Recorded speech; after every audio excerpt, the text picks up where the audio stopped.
আমার শায়খ মুর্শিদ আল্লামা মুফতি মুশতাকুন নবী কাসিমি দামাত বরকাতুহুম এবং তার সাথে অনেক ওলামায়ে কেরাম আছেন, তাদের থেকে পাগড়ি গ্রহণ করবেন।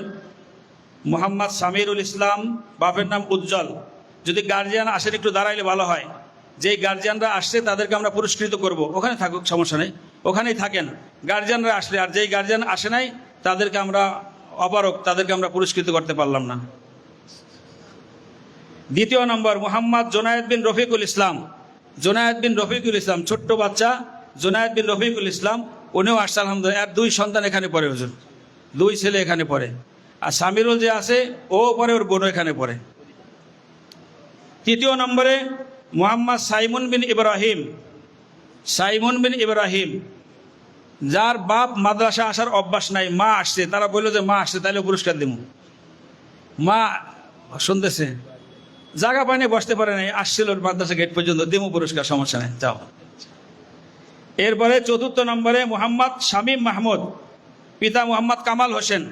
হুজুর আমাদের লন্ডনে, হুজুর এটা লন্ডনে হুজুর আমাদের। হুজুর আপনি হাত লাগান না, হাতেরও লাগান, লাগান একটু লাগান। মাশাআল্লাহ মাশাআল্লাহ। এরপরে মোহাম্মদ মোহসেন আসলাম শেখ। তোমার গার্জিয়ান আসছে শামীম? গার্জিয়ান আসছে?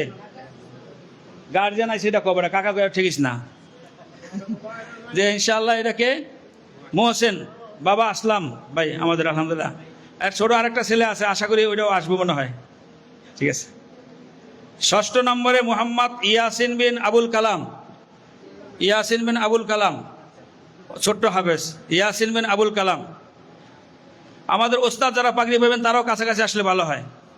হাফেজ রুহুল আমিন সাহেব দামাত বরকাতুহুম, তারপরে হাফেজ আবু রায়হান সাহেব, হাফেজ হেদায়াতুল্লাহ সাহেব, তারপর আরেকজন কে আছে, হাফেজ বোরহানুদ্দিন সাহেব, না 7 জন। মোহাম্মদ আসাদুল্লাহ, পিতা মৃত্যু মোহাম্মদ বাদল শেখ, শরিয়তপুর বাড়ি, গোপালগঞ্জ, ঢাকা, নোয়াখালী, দিনাজপুর, মুন্সিগঞ্জ, বরিশাল, শরিয়তপুর। আল্লাহ কবুল করে সবাই।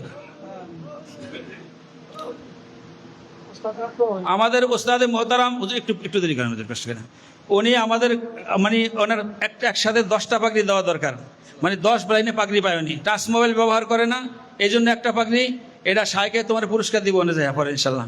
আর শায়কের হাতে পাগড়ি, এটাও মানে শিক্ষক হওয়ার পর থেকে মনে হয় অ্যাবসেন্ট নাই ওনার, সব মাসে উপস্থিত ছিল। এবং আমার দায় দায়িত্ব যেগুলো অনুপস্থিত এগুলো পালন করে আলহামদুলিল্লাহ খায়ের খা মাদ্রাসার জন্য। এই জন্য অন্তরের অন্তঃস্থল থেকে এটা অনেক অনেক সম্মানের পাগড়ি হাফেজ হেদায়াতুল্লাহকে, আল্লাহ তাআলা তার জিন্দেগিকে কবুল করুক। হ্যাঁ, আমাদের হাফেজ বোরহান সাহেব, তারপরে আমাদের সবাই দিছে। আমরা আরেকটা পাগড়ি দিব আমাদের আজিজুল হক লন্ডনী, মাওলানা আজিজুল হক লন্ডনী সাহেবকে, সবসময় পাওয়া যায় না হুজুর, এটা পাওয়া গেছে আলহামদুলিল্লাহ। আজিজুল হক লন্ডনী সাহেব হুজুরকে একটা পাগড়ি ইনশাআল্লাহ।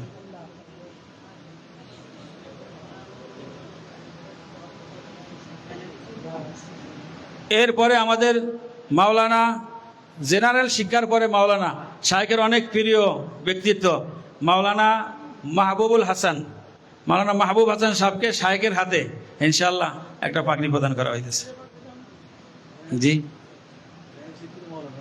এই হেফজুল লেবু করে ওরা কই? আমার একজন সরকারি খালু আছে, কই আইসে সাহেব? আয়েন না, আয়েন না সাহেব, বইয়ে দিয়ে দেব, আয়েন না। আমার খালুর একটা পাগড়ি দিয়ে দিই, আজ সুন্নাহ ফাউন্ডেশনের সম্মানিত আমির, তো ওনারে পাগড়ি না দিতে তো আমিরত্ব তো ঠিক থাকবো না, ঠিক আছে ইনশাআল্লাহ। মামাকে একটা পাগড়ি দিতেছি। আজ সুন্নাহ পরিষদের লোকজন আসছে মনে হয়, এটা আমার মামা, এটা হলো আমার খালু মার্কা মামা আর কি। এমনি খালু হয় কিন্তু হেও আমার মামাটাকে, আমি আরে মামাটাকে। সাহেব কয়েকদিন আগে খালুর বাসায় গেছিল, মানে জুমার নামাজ পড়াইছে আলহামদুলিল্লাহ।